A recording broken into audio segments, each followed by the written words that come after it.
as a support, because if you get through lane, and even if you have to baby him through lane with either a lane swap or a lot of jungle pressure, you come into the mid lane, throw down that cage, and just take turrets. It's so key in taking structures. It's a very powerful tool. Yeah, and we are into Champ Select now as well, so we'll see just how that breaks out here. M3 on the blue side for this first game, King over on the red, Nidalee and Cassidy in the first 2 bans there, and Lissandra makes sense, going to be the first ban for King. And it's important for players like MLXG to start drawing bans for their champion pool, just to open up those strong laning players, Assassin and Skye. So Nidalee ban targeted towards the jungle.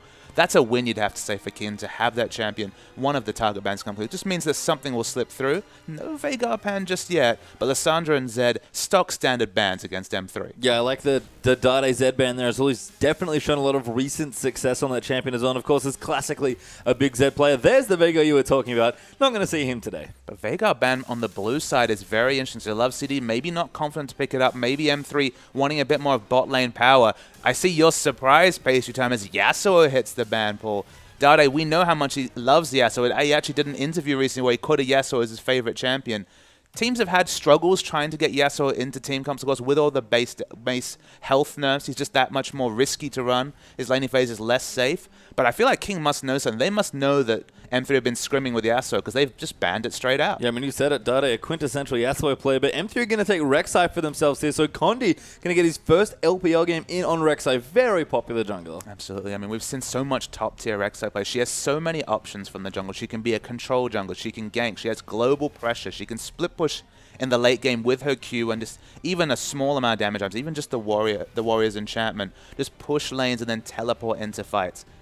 Rek'Sai has been a power pick across the LPL, and with Nidalee banned, she's right up there in terms of contested jungle pickups. Yeah, I'd have to think so here. Is King going to take some comfort here for themselves? Skye looks like he's going to run it back on Aurelia for, I think, probably the 3rd game in a row or something like that. And Kalista going to be a pick away. Do like that a lot for Woosh, but also like that it's a pick away from Candy. And even just talking about his champion pool and say, all right, let's just be reductive and say Aurelia and Rumble only. At least Aurelia has a quite favorable matchup against Rumble. She can play from in front. She can snowball on that lane, and Rumble can just never walk into lane because Aurelia always has kill potential once she finishes Trinity Force. So she's gone for the more aggressive option, but also flexible, also so wonderful in a 1v2 for so many years now. Aurelia is a first pick. No risk there at all. No, just such a strong pick here as M3. We're going to consider their 2nd and 3rd choices now as well. Looks like they'll be going for probably a completed bottom lane here as well. And it is going to be a Corki once again, sorry, for Candy and the Annie support. So much magic damage coming from that duo. So much laning power coming through from Corki and Annie.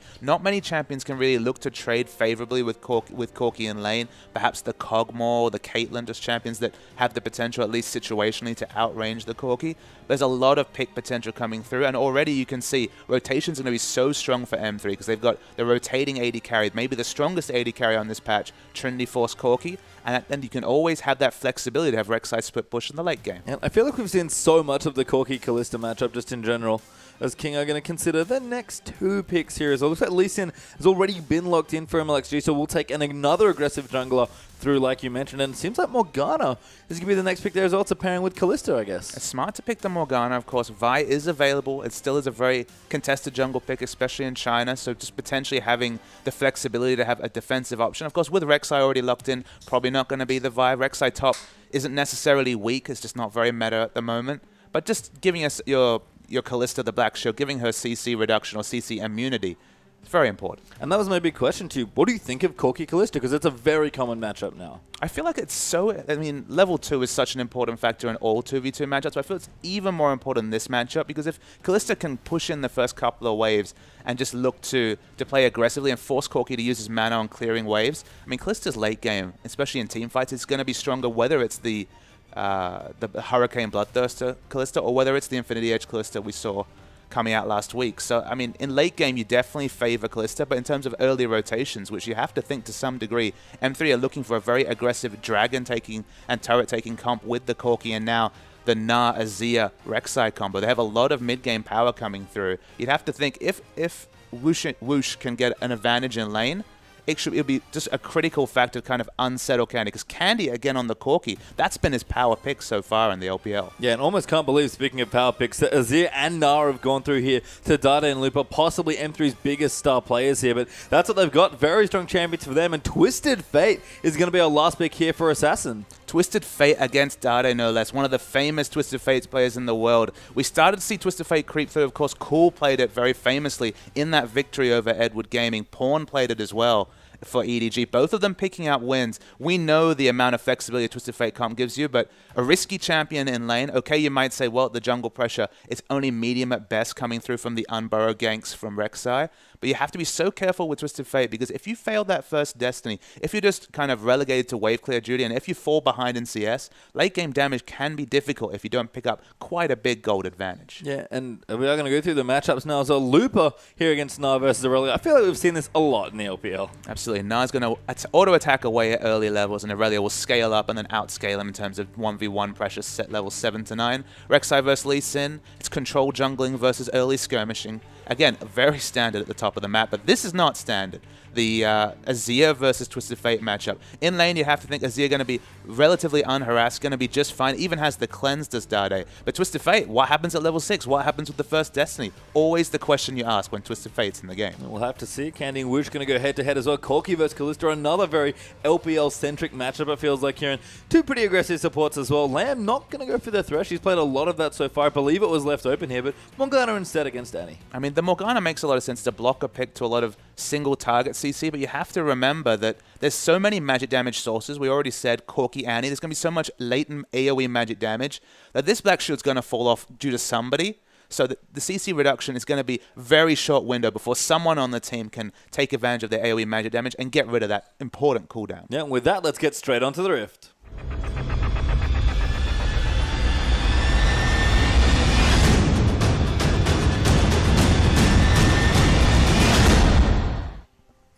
And welcome here. M3 versus King is our first game of the LPL here this weekend. We'll see what happens here in this one. Both teams really looking for points as Assassin, just dancing very fancily there in the mid lane with his Twisted Fate here. We got best of two here, our first game between these two teams as well, and both sitting at equal points at 13, tied for 7th. They both need a 2-0. And you can see from this early defensive position that both teams want to win this series. Both teams don't necessarily come in with an aggressive plan. They're just looking for a defensive fan. They don't want to give up any advantages at level 1. And I expect a very, very close series coming out between these two teams. Yeah, I mean, a draw at this point is almost a loss for both teams at this particular point. So someone's going to have to get ahead, and we'll see, you know, once the first game's over, which team decides to defend here. So a very important opening game in this best of two. It's weird to talk about momentum in a best of two, but if there ever was a game that was going to determine momentum in this sort of series, it's this one. And you might wonder why I was saying, okay, Dade, he has a pretty good matchup against TF. TF's lane pressure in a 1v1 sense is quite low. So why does he take the cleanse? Why does he go for the defensive summoner? On the one hand, you can look at the kit of Azir and say, look, in a team fight, he wants to be doing consistent damage, so it makes sense to take a summoner that prevents him from being crowd control for multiple seconds. But we have to respect, you feel like Dade has to respect Twisted Fate Lee Sin as a duo, because then a targeted stun and all the early skirmish damage that Lee Sin can do with early ganks, I feel like Dade has picked just to get himself through laning phase with this summoner choice. Yeah, and we've definitely seen Dade's Azir in team fights and skirmishes look absolutely beautiful. So we'll see how the early lanes break out. We do break out into standard lanes here as well. Both jungles actually going to start on the right-hand side of their jungle as well. Yep, so it's going to be interesting to see when the first ganks start to hit mid lane. As in the bottom lane, Relic Shield Annie is the pickup from Love CD. Very interesting stuff, and we saw Relic Shield Vega, I believe, last week. I know one of your favorites, Papa Smithy. What are your thoughts on this particular Relic Shield support? It's actually the second Relic Shield Annie. I can't say for sure whether it was coming out from Love CD, but at the end of the day, you can build up stun charges last hitting a minion, and you actually provide sustain for your lane. So in a lane swap situation, I don't like it as much. But in a 2v2 where you're going to be auto-attacking a lot, you're going to be taking down minions, and you're not going to necessarily be roaming early, the sustain and shared gold is actually a fine pickup in a 2v2. Yeah, Dada, though, getting aggressive in the mid lane. Assassin forced to back away there as well. And again, Azir full power pretty much here on this particular patch. Just so good at poking people out. I mean, of course, he has seen a small nerf on this patch, but nothing like what he saw in 5.3. So still a very viable choice. It'll be interesting to see whether Azir completely leaves the LPL once we hit 5.3, 5.4. That's what we've seen across other scenes, but Dade, while that champion's strong, going to pick it up. Yeah, you best believe Dade is going to be playing it here as we'll continue the lane matchups. Twisted Fate actually pretty significantly behind in CS, but does have almost a full wave to try and collect here. So we'll see how much Assassin can get done, and just general across the lanes, things looking pretty safe. MLXG a little low in his jungle, might even look for a gank here, but he's very low on health. Yeah, but Twisted Fate has controlled his lane. Okay, he's given up CS, but Azir has to overextend to push in the wave. This is an open timing for MXG. He's going in there as well. Now Q's on to Dade. Dade very low there. The red buff doing work. Looper is down here, but First Blood already over to MLXG. Dodges the next boomerang, but can't dodge the auto, and Sky has come down. A good knock up there from Condi moving in as well. And just the trade there. First Blood, though, does go to King. Yeah, Condi actually stayed on killing the Scuttle Crab for quite a long time, so he's very slow in reacting to the 2v1 situation. Dade falls first. Okay, they move double buffs onto Looper. If he can take massive advantage of that, it might be okay, but you have to say, if Condi was faster to react, Dade might have lived. He might have. Instead, Assassin actually going to collect a lot of extra CS here in this lane. Push that in there. Now be ahead on CS against Dade, who's looking very aggressive. Gone back for double Doran's ring. I mean, this game just sprung to life in an instant. You can understand Condi in his first competitive game, really just trying to get there. That Chinese jungler perhaps made a small misdecision. It hasn't cost his team a lot. It's only 100 gold is the advantage coming through with the First Blood, but going to have to really be on point this game is Condi. Yeah, and MLXG going very, I want to say, defensive with his early build here. We've got the Chilling Smite built up for Condi early on after some of that farming. Sightstone before jungle item here is the choice for Lee Sin. And look, when we see a tier before jungle item, say a Nidalee, you might say, okay, he's going for a more aggressive snowball choice. I actually feel like Sightstone on Lee Sin is a bit of a snowball choice because you open up so much mobility for ganking. Okay, you might think, if this was a Nunu, you'd say, okay, very defensive start. It's going to ward up the enemy buffs and bring predictability. But Lee Sin's kit, he just synergizes so well with the mobility that wards bring him that this actually gives just as many offensive options as it relieves pressure for his lanes. And of course, we mentioned King wanting to get their lanes going early, MLXG wanting to play aggressively. This Sightstone will enable him to get more vision and make more plays. Well, I mean, if you want to consider defensive options for a jungler, it's clearing their camps. And it doesn't help you clear your camps at all picking up a Sightstone. So he's actually, if anything, looking for just a bit more jungle pressure, whether it's relieving pressure for his lanes or creating pressure with the ward jumps. And we'll have to see how that pans out here as Dade back in his lane with the Doran's rings, as we said. Assassin has also gone back, got a Doran's ring and an App Tome for himself after starting with Boots, actually, was the interesting first item choice. Twisted Fate always is slightly ahead in terms of items. Of course, he has the passive, the loaded dice, so picks up just that much more gold from early CS. Ahead in terms of stats, you'd have to say, in terms of AP, but doesn't have that little burst of health from the double Dorans. No, and again, Twisted Fate lands, you really are just happy if you're farming up safely, which seems like Assassin is getting done here as well. Back down the bottom, no Candy.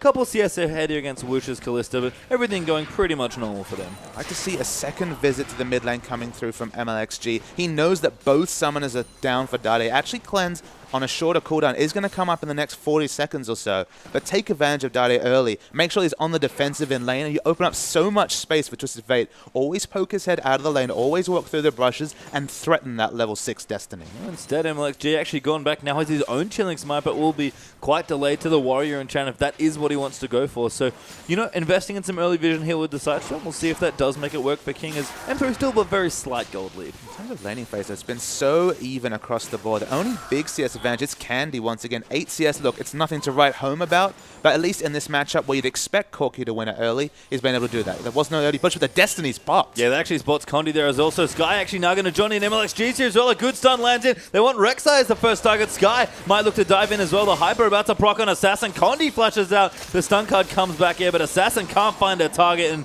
Destiny misfires there, you have to say. And I feel like King and Assassin particularly should have initiated onto Looper. Looper didn't have flash. They would have been able to communicate that Condi didn't use flash in the previous engage, but in this situation they focused onto Condi. He was able to flash away defensively. Maybe he didn't even need to use that summoner as the fight turned out.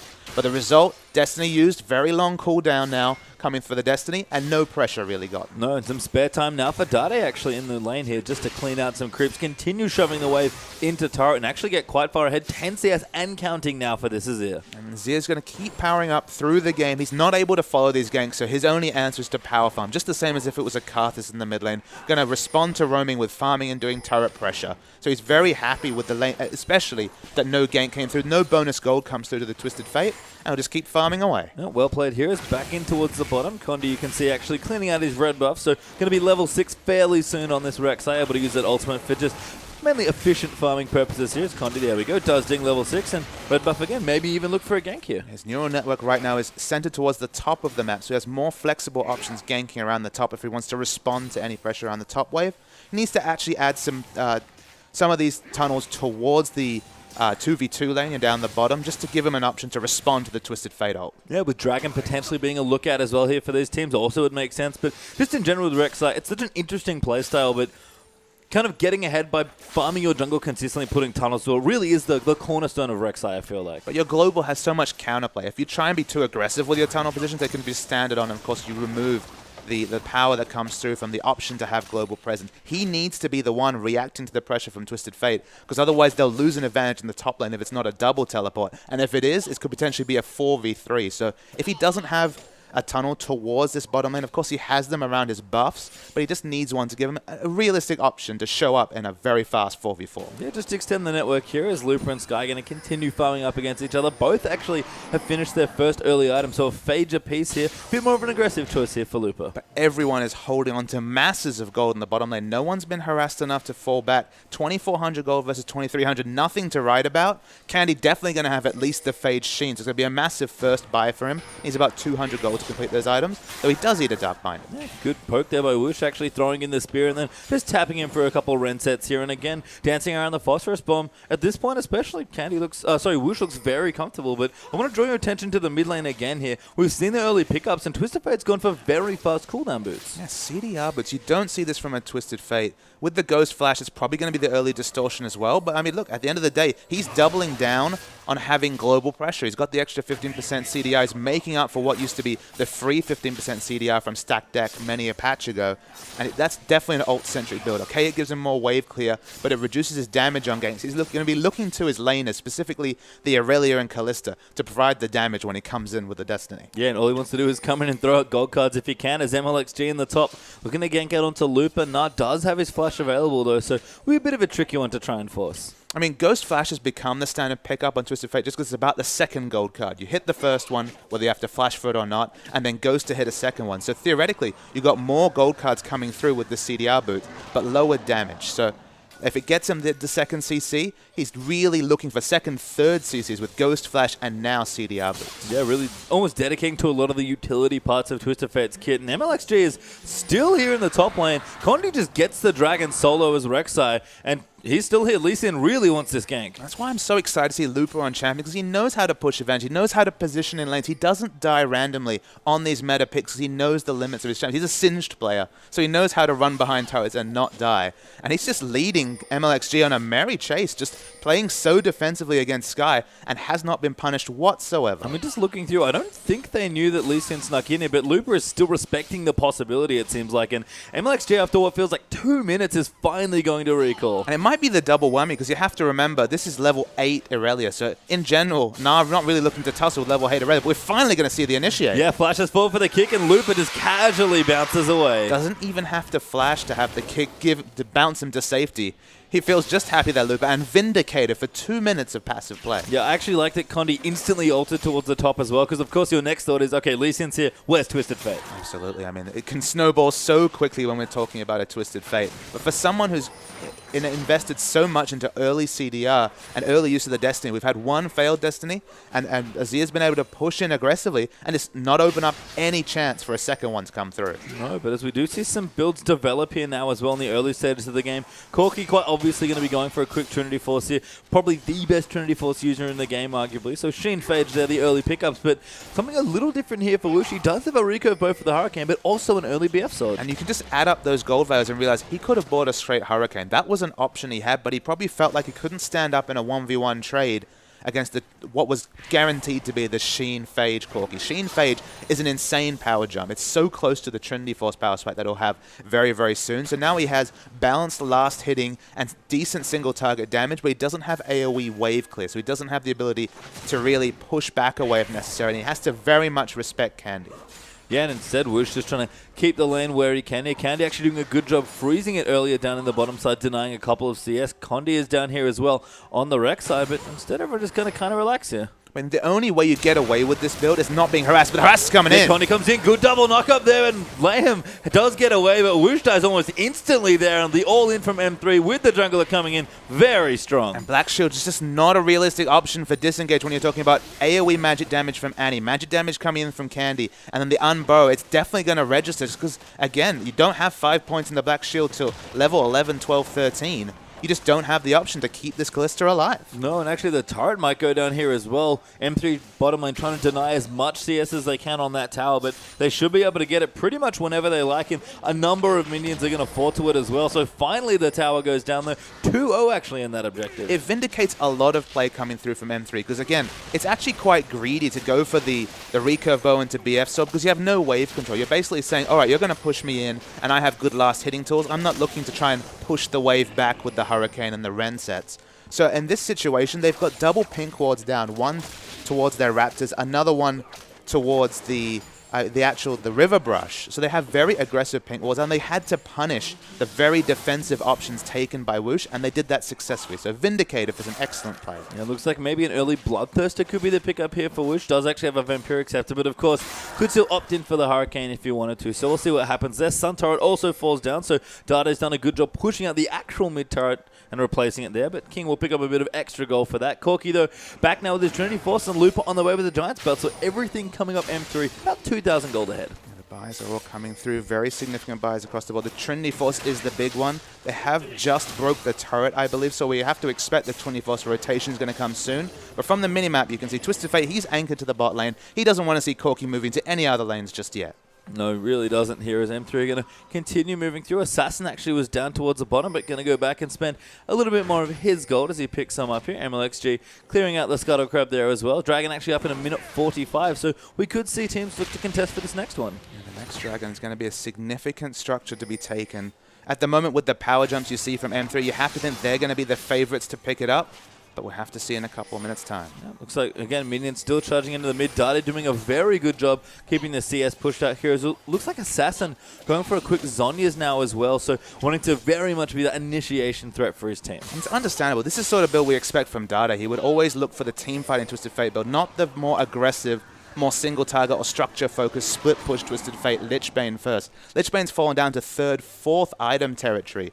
But again, he's built the CDR boots, but hasn't been able to get any purchase from them yet whatsoever. Dada's actually running the top lane as well. Love City is joining him now as well. Rek'Sai's even here. In fact, the whole family is almost shown up, but M3 are going to take out their 3rd outer turret. Didn't even need the Corki. Assassin split pushing bottom lane. Corki's the only one around to defend it. The turret won't fall just yet, but Assassin, he's on split push duty. Even though he's built, what you have to say is team fight or skirmish fighting, CDR, and towards the Zhonyas. Yeah, I mean, maybe just wants, to actually finish that major item before he goes in, but he's at least anchored for now down towards the bottom side of the map, and, that's fine for Candy. He can happily 1v1 this Twisted Fate. Yeah, and just, I guess it's a situation where the Destiny wasn't providing the important advantage they look for from that cooldown. So just going for the split push, of course, still very fast at turret pushing with the ability to just blue card down a turret. That does the most damage from Twisted Fate's card choices. And again, he'll show up with a Zhonya's, you'd have to think, when the first team fight starts. So, okay, it's not the rotations they're looking for. It results in a 3-to-1 turret advantage. But Twisted Fate sitting in mid lane with no turret to defend, no turret to even retreat to, is a very gankable champion. And remember, of course, M3 do have the first dragon in this game as well, and the second one has just spawned for them if they want to try and pick it up. So King, with the Twisted Fate, hasn't had time to shop if he does have enough money for the Zhonyas. So this might be the time for King if they want to fight, but it's a little awkward. And M3 have consistently had the ward advantage around Dragon. Okay, some of the pink wards have been cleaned out. Love City actually takes a nice burst of damage clearing a ward. But again, they've had the monopoly of vision around this area, and they also have the space control Dade DPSing down the Dragon. Yeah, and Dragon is just dead at this point. Condi will smite it away there. That's 2 for 2 on Dragons early on here for M3, and they're growing that gold lead ever so steadily. 2,500 gold now, plus the 2 Dragons. Some important purchases come through. Sky's finished the Trinity Force, Aranduin's to answer, and the Phage for laning. So Luca, he's got the laning option. Okay, not the Trinity Force. That'll come later. But the Aranduin's is the direct counter to Aurelia's true damage, health, and the Cold Steel passive to reduce attack speed. Everyone's very loaded for fights at the moment, M3. And we just, again, Twisted Fate, been largely a non-factor. Yeah, Liam actually roaming through it as well. Actually spots Dade and gets him there with a binding, but he's going to go back. Does have his Athene tool, see what he wants to go for next. As far as major item choices go through as well. Woosh still finishing his build, probably got quite a bit of gold banked up. It's down the bottom, Assassin going to get found a hit. Condi knocks him up and M3 get yet another kill. Just an instant burst of damage. Twisted Fate doesn't have the base stats to be getting. That's why he was moved to the bottom lane. They thought they would buy him more space to farm. There was less attention coming through from M3, but they pick up the assassination. Okay, no structure to take from it, but M3, they've got the mid-game comp. They've already got the 3 turrets. They've already got the dragons. They've taken all mid-game objectives they've looked for, and they're pushing for more. They are indeed. I mean, we always talk about Corki wanting to rotate around and take out turrets with the Trinity Force. They have the option of putting that pressure on. It's just a matter of getting the wards done, make sure you get vision. And look, Candy Love City hanging out in the bottom, going to try and take out a tier 2. Ironically, when we talk about that, we're talking about getting the outer ring of turrets, but Candy was, if anything, defending Twisted Fate picking up the second turret because his team had been so far in front, they'd already taken the outer ring of turrets. They're pushing very fast for the inner ring of turrets, and the items are not finished on the carries. Woosh is quite weak right now, has, of course, split between a Bloodthirster and a Hurricane, but has none of them at all. No, and you can see Dade actually did a good amount of damage to that turret with the help of Looper, almost getting a kill under it there as well, going to clean out the defensive pinks and even steal away the blue buff. So M3, the gold lead doesn't look like much, but the amount of pressure they're putting on this map at this point is unbelievable. Well, the efficiency of the gold usage, finishing those recipes, getting the passives and actives that you get with finishing a recipe, for example, the Trinity Force versus just BF Sword, Recurve Bow, and Vamp Scepter, it's just massive. You get so many extra passives and gold efficiency ratings from finishing these items, and they're waiting for the big purchase. It's going to be Bloodthirster first, perhaps the most defensive option. And again, Woosh definitely doesn't hold up to Candy in terms of team fight damage. Sky's actually found Looper here as well. Looper, though, fancies himself a fight. The Hyper procs coming in, so annoying. And just the Trinity Force for Aurelia can't fight this right now. Randomans is definitely a killjoy when it comes to dealing with the Trinity Force coming through from Aurelia. 2 members actually rotating from King. They really wanted to see Looper go aggressive, but I feel I can tell you one thing about this first 20 minutes. Looper's not going to go aggressive, King. No, he's just not basically has the intuitive top laner sense where he just never gets ganked here. I mean, the ward coverage has been decent, but not stellar, but just a lot of experience and good game awareness that are going to keep him safe as we kind of move through. Zonya's done there for Twisted Fate now as well, so things are starting to kind of look up for King, but they've got to find a fight they're actually happy with. And, we're going to see the very aggressive Valkyrie in bottom lane. Candy's looking for the assassination on Twisted Fate. Yeah, actually, the Zonyas does get popped in there, but Candy finally gets a kill, and again, they're split pushing TF not working out at all. And look, Corki standing in a brush waiting for a face check from an AD carry. That's a natural thing, but he's assassinating a Twisted Fate. It's someone who has CC, doesn't have cleanse. We're still able to really DPS him down with the early Trinity Force and the red buff, of course, giving him consistent CC. Yeah, getting the Bilgewater now as well, looking for possibly a Blade of the Ruin King second. The very aggressive duelist Corki build. And there's just so few options for King because they've got so few safe places to farm. Everyone who goes bottom lane is getting assassinated by either roaming squads or just a Corki in this case. They rotated Woosh to the mid lane just because, again, he hadn't finished an item. He didn't have counter pushing and his turret had fallen down. So they want him to be the safe farmer.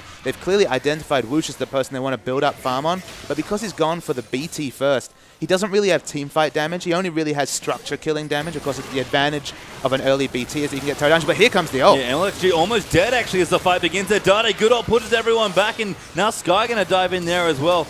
Lee Sin did fall down. Assassin now going to be the next to fall as well. Corki ripping through the members here of King as well. And M3 going to move in. That's 2 for 0 already. Can they make it more? A Fate's Call and a Flash will get them out of the way, but M3 will take the 2 clean kills. They have no answer whatsoever, King, for the Corki damage coming through and the tankiness of the front line. The Randomans is doing so much work. No one can push through Looper. Dade lived, of course, with the cleanse and the Emperor's Divide. And Candy free hitting at the back. Red buff.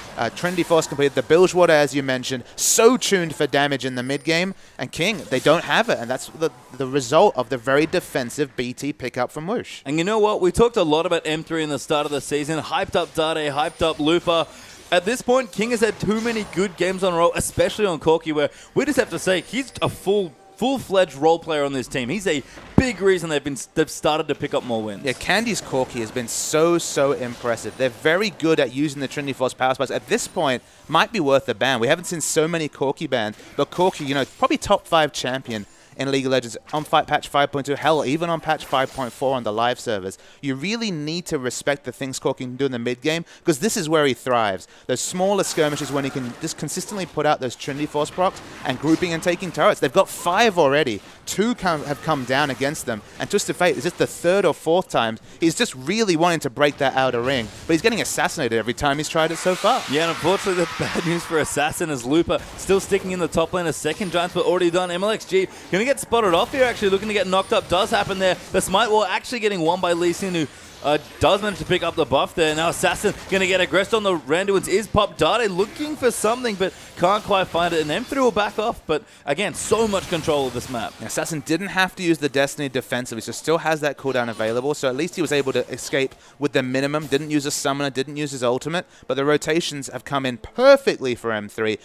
Right on point to pick up the third dragon. Trinity Force Corki already quite speedy. 5% movement speed though. Rotation's only going to get better. Yeah, and there's the third dragon, like you mentioned, coming through for M3, just having a stronger hold on that objective here. Look at the gold lead. It's really shot up recently. It's about 8,000 gold already ahead. 6-1 in kills and 5-2 in turrets.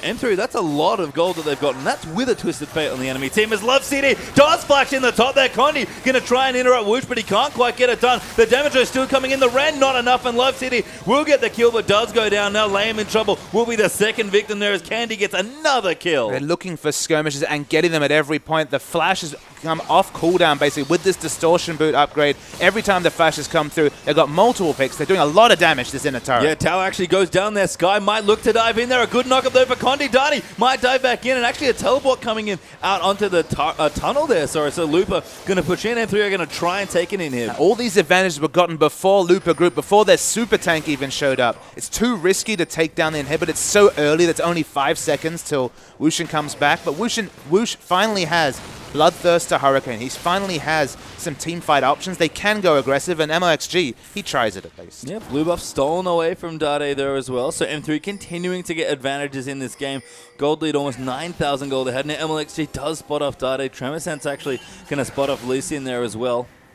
But instead, M3 just going to back off now. MLXG, nothing he can really take here. Candy actually backing in a bit of an aggressive spot there, but he's totally fine. Got 2 pink wards actually flanking him. Yeah, M3 are just so confident, and you have to think they are. They've executed on everything in the early game. Dade eats the Q. Very nice ult, though. Will keep him safe. The Destiny has come in. Love City could get caught out here. Does go down there to Sky, actually, who's finally going to pick up a kill here, but it's sort of a hollow victory there for King. They need a lot more of that in this game. Well, that's the thing. M3 have recognized their win conditions, the mid-game rotations, and executed them perfectly. All the outer turrets down, except for the last turret living, the inner turret in the top lane.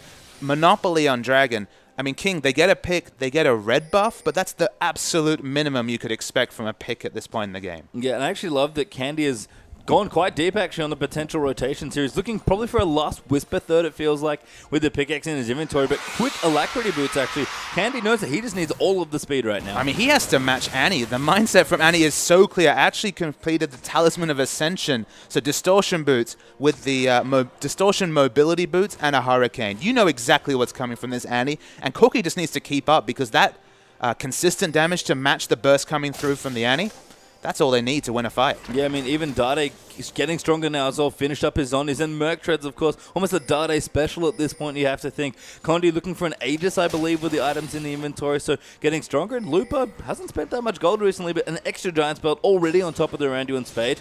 He's very tanky already. In fact, going to go back, and there's a straight-up Warmogs. He's just so tanky. He's the frontline his team needs, and he knows he has the consistent damage coming from Candy behind him. Assassin finally gets the turret. He spent the last 10 minutes of the game and 2 or 3 of his deaths picking up, but it's a hollow victory. 6 turrets down already for M3, and they're looking towards the Baron. Yeah, posturing around the area there. Is actually Talisman going to pop in. Condi very fast, actually. Almost able to spot off MLXG, but the pink ward will go down. M3 will reset their vision around the area, and pretty much at any point, Lupa's TP not up. He is in the bottom side of the map, but M3 will continue to threaten around this objective. Well, this is probably the first strategic hole M3 have opened up this game, is having Lupa split pushing without teleport available. So there is a potential 5v4 situation. You have to respect Bloodthirster and Hurricane, the Ren set potential coming through from Whoosh, and you have to also consider that the person that's really going to stop Whoosh from getting those Ren sets is Lupa. He needs to be grouped with his team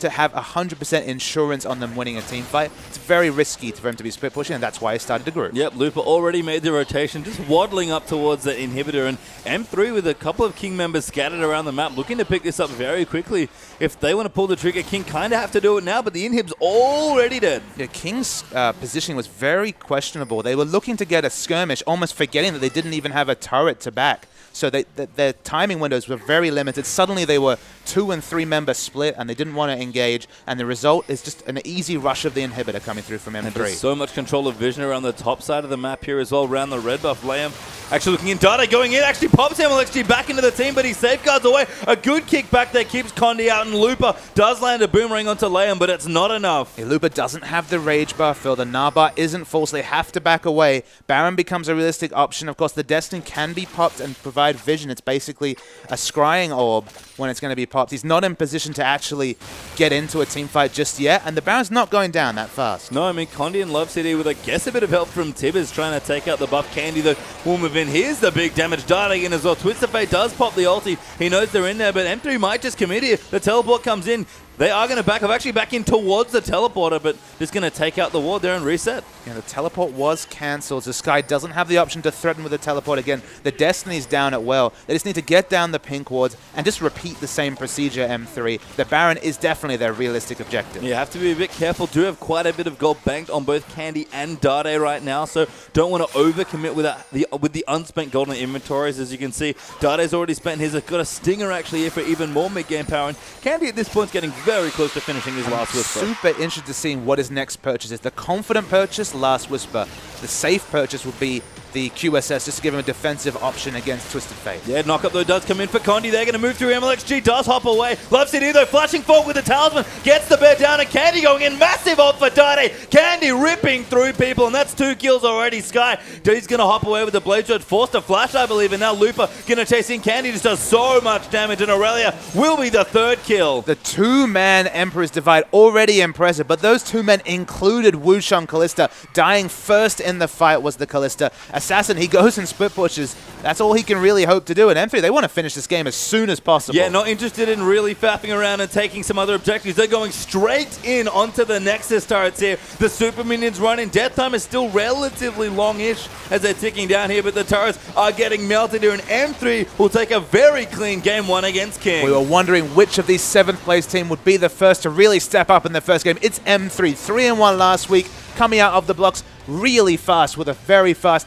30-minute game. Rotations on point, using their comp well. Didn't even need Trinity Force Corki to take down turrets. They were taking them down without them. Just impressive play across the board from M3. Yeah, just get ahead in their lanes, really dominate towards that mid game as well. I mean, Condi had a fine game as well. His first outing, of course, in the LPL. Moving in as a fresh player here for M3. And we said it, Candy's Corki looks fine, but he was basically 1-3-1 split pushing on his own. Absolutely, and the Assassin was on the Twisted Fate was doing the same thing. He was just split pushing, he was just looking for engage. He built for team fights. CDR boots into Zhonya's. You're looking to get in the middle of a fight and get a priority gold card. I can't remember any decisive uses of the Destiny that game at all. It just did not work out for King. I mean, smart maybe for M3. Almost looked like they were intentionally split pushing. Their Looper was anchored to the top side of the map for a long time as well and got absolutely massive. And Dade had a great game on his ear like he's almost always had. But King, we always come back to what is their identity? What are they going to do in games? They had double sights down so early, and if anything, they lost in terms of vision pressure.